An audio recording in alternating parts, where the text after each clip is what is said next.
टूट गईले साइकिल के चैनवा, घायल भइले हमारो बलमुआ। टूट गईले साइकिल के चैनवा, घायल भइले हमारो बलमुआ।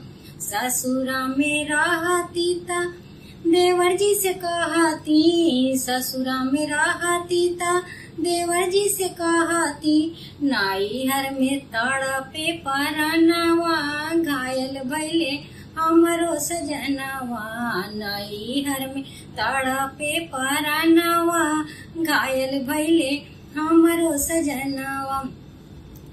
साइकिल के टूटल बा चैनवा, घायल भइले हमरो सजनवा। साइकिल के टूटल बा चैनवा, घायल भइले हमरो सजनवा। ससुरा में रहती ता ननदो से कहती, ससुरा में रहती ता ननदो से कहती, नैहर में रोएला नयनवा, घायल भइले हमरो सजनवा। नैहर में रोएला नयनवा, घायल भइले हमरो सजनवा। टूट गईले साइकिल के चैनवा, घायल भइले हमरो सजनवा। टूट गईले साइकिल के चैनवा, घायल भइले हमरो सजनवा।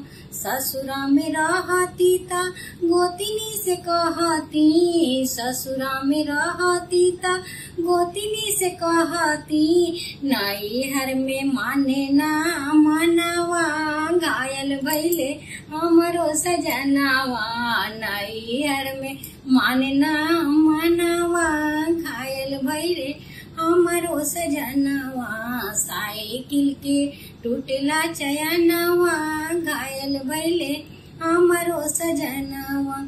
ससुरा में रहती ता सास जी से कहती, ससुरा में रहती ता सास जी से कहती, नैहर में तड़पे परनवा, घायल भइले हमरो सजनवा।